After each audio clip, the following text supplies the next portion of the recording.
একজন মানুষ চলে গেলেন, আর পুরো মধ্যপ্রাচ্যের ভারসাম্য ভেঙে পড়ল। আয়াতুল্লাহ খামেনি আর নেই, যিনি দশকের দশক ধরে ইসরায়েলের বিরুদ্ধে প্রতিরোধের দেওয়াল হয়ে দাঁড়িয়েছিলেন। তিনি এখন ইতিহাস। আর এই মুহূর্তে যা ঘটতে চলেছে, তার জন্য কি আপনি সত্যিই তৈরি? এটা সেই মুহূর্ত যখন গ্রেটার ইসরায়েলের জন্ম হতে যাচ্ছে, একটা ভয়ানক মতবাদ যেটা সারা পৃথিবীতে আধিপত্য বিস্তার করতে চায়, প্রতিটা ভূখণ্ডে নিজের থাবা বসাতে চায়। আর সবচেয়ে ভয়ঙ্কর কথা হলো, জমিনের প্রতিটা কোণায় বিশৃঙ্খলা ছড়িয়ে দেওয়াই তাদের লক্ষ্য। আর এটা আমার ব্যক্তিগত মতামত নয়, এটা 1400 বছর আগের সেই ভবিষ্যৎবাণী যেটা এই মুহূর্তে আমাদের চোখের সামনে বাস্তব হচ্ছে। ডক্টর ইসরার আহমদ অনেক আগেই এই ভয়াবহতার কথা বলেছিলেন। আজ তার প্রতিটা সতর্কবাণী এক এক করে মিলে যাচ্ছে। গ্রেটার ইসরায়েল গড়ে উঠবে, সব কিছু ইহুদিদের হাতের মুঠোয় চলে যাবে, আর দাজ্জালের আগমনের জন্য লাল গালিচা বিছানো হচ্ছে এই মুহূর্তেই। এখন প্রশ্ন হলো, ইরানের পরে তাদের পরবর্তী লক্ষ্যকে? আপনি সঠিক অনুমান করেছেন, পাকিস্তান। সেই জাতি যে পারমাণবিক অস্ত্রের অধিকারী হওয়ায় তাদের পরিকল্পনার সামনে সবচেয়ে শক্ত প্রাচীর হয়ে দাঁড়িয়ে আছে। নেতানিয়াহু নিজেই স্বীকার করেছেন যে পাকিস্তান তাদের অস্তিত্বের জন্য হুমকি। তার সেই বিখ্যাত উক্তি মনে আছে?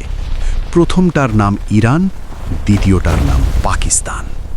যে ঝড় আসছে সেটা ইতিমধ্যে আপনার দরজায় কড়া নাড়ছে।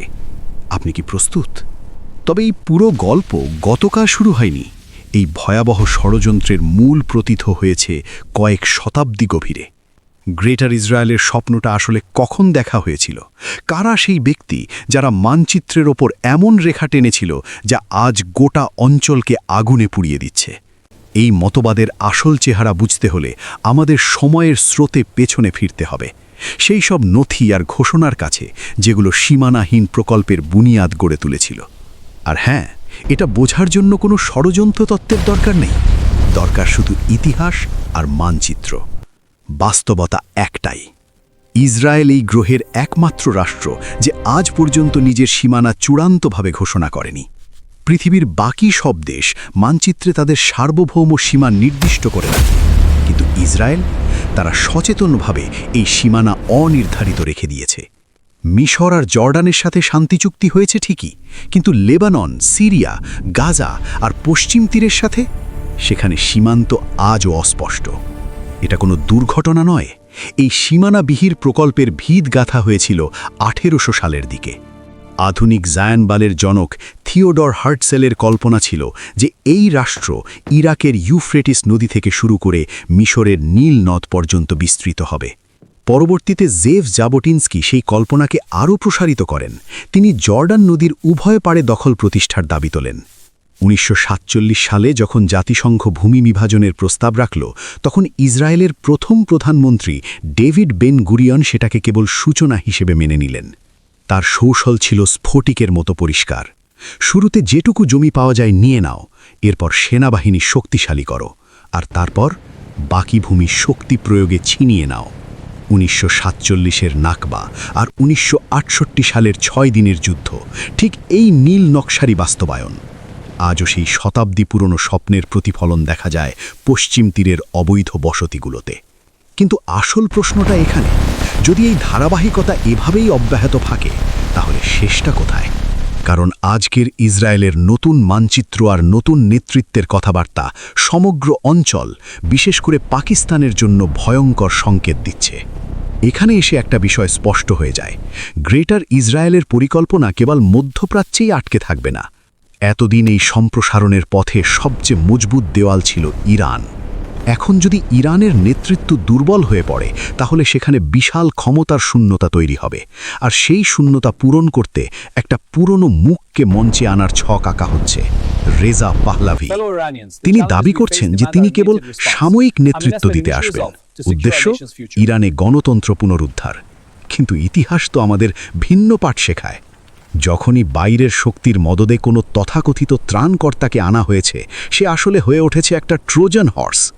1882 সালে ব্রিটেন মিশরে পা রাখার সময় বলেছিল এটা অস্থায়ী ব্যবস্থা, কিন্তু সেই অস্থায়িত্ব টিকেছিল 70 বছর। 1953 সালেও ইরানে একই কাহিনী হয়েছিল। গণতান্ত্রিকভাবে নির্বাচিত সরকারকে উৎখাত করে পাহলাভি বংশকে সিংহাসনে বসানো হয়। যদি রেজা পাহলাভি আবারও ক্ষমতায় আসেন, তাহলে ইরানের মিসাইল ব্যবস্থা, মিলিটারি প্রতিরোধ ক্ষমতা, পারমাণবিক কর্মসূচি সব শেষ হয়ে যাবে। আর তখন গ্রেটার ইসরায়েলের সামনে একমাত্র বাধা হয়ে দাঁড়াবে পাকিস্তান। কারণ পাকিস্তানই হল মুসলিম বিশ্বের একমাত্র পারমাণবিক শক্তিধর রাষ্ট্র।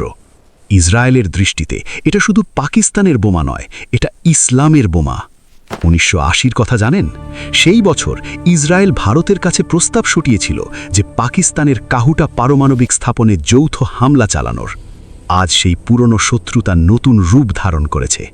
নেতানিয়াহুর তথাকথিত হেক্সাগান অফ অ্যালায়েন্সেস, যেখানে ভারত আর ইসরায়েল নতুন ভূরাজনৈতিক জোট গড়ে তুলছে। পাকিস্তানের শাহিন 3 মিসাইলের পাল্লা প্রায় 2700 কিলোমিটার। মানে কি, ইসরায়েলের প্রতিটি নগর এই মিসাইলের আওতায়। তবে আসল আতঙ্কের জায়গা শুধু মিসাইল নয়। আসল আতঙ্ক হল সেই পারমাণবিক জ্ঞান যা পাকিস্তান অন্যান্য মুসলিম রাষ্ট্রের সাথে ভাগ করে নিতে পারে। তাদের পরিকল্পনা একদম পরিষ্কার। আগে ইরানকে নিঃশেষ করো, তারপর ভারতের সহযোগিতায় পাকিস্তানের পারমাণবিক কাবিলিয়ত ধ্বংস করো। ইরান যেদিন পতিত হবে, পাকিস্তান সেদিন থেকে একালি। কিন্তু ইতিহাসের গন্তব্য এখানেই শেষ নয়। ইসলামের ভবিষ্যৎবাণী অনুযায়ী এমন একটা সময় আসবে যখন পৃথিবীতে সবচেয়ে ভয়ঙ্কর ফিতনা আত্মপ্রকাশ করবে, মাসিহ দাজ্জাল।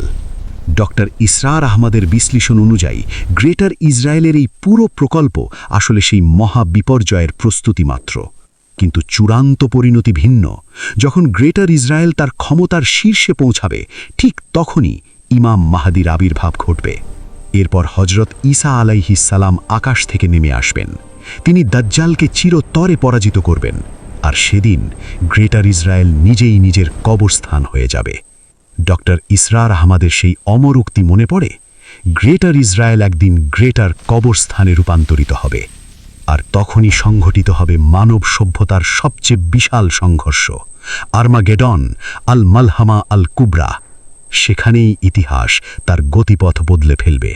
একটা কথা সব সময় মনে রাখবেন, ইতিহাস কেবল তাদেরই পাশে দাঁড়ায় যারা সময় ফুরোনোর আগে চোখ খোলে।